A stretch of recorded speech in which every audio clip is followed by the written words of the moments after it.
중국은 자국의 반도체 산업을 부흥시키기 위해 수백 조 원을 쏟아붓고 있지만 별다른 성과를 내고 있지 못하고 있는데요.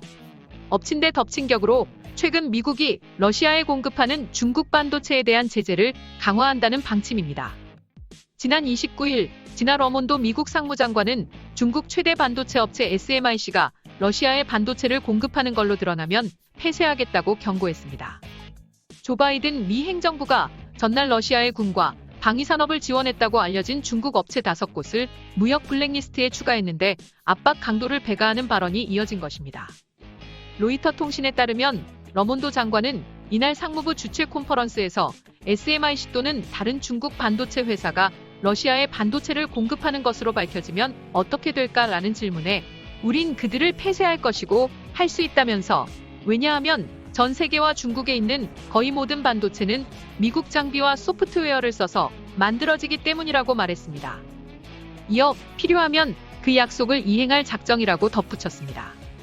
러몬도 장관은 우크라이나를 침공한 러시아에 대한 미국 동맹국의 수출 통제 이후 러시아로 가는 반도체 글로벌 수출은 90% 급감했다고 전했습니다.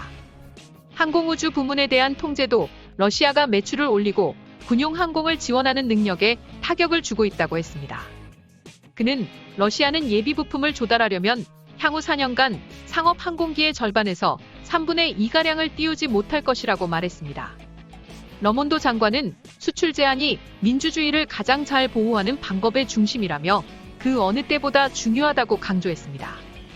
러몬도 장관과 같은 컨퍼런스에 참석한 에브릴 헤인스 국가정보국 국장은 블라디미르 푸틴 러시아 대통령이 여전히 우크라이나의 대부분을 점령하려 하고 있다고 말했습니다. 미 17개 정보기관을 총괄하는 헤인스 국장은 우린 계속 푸틴 대통령을 보고 있는 위치에 있다며 우리가 이전에 갖고 있던 것과 사실상 동일한 정치적 목표를 푸틴은 갖고 있다고 우린 판단한다.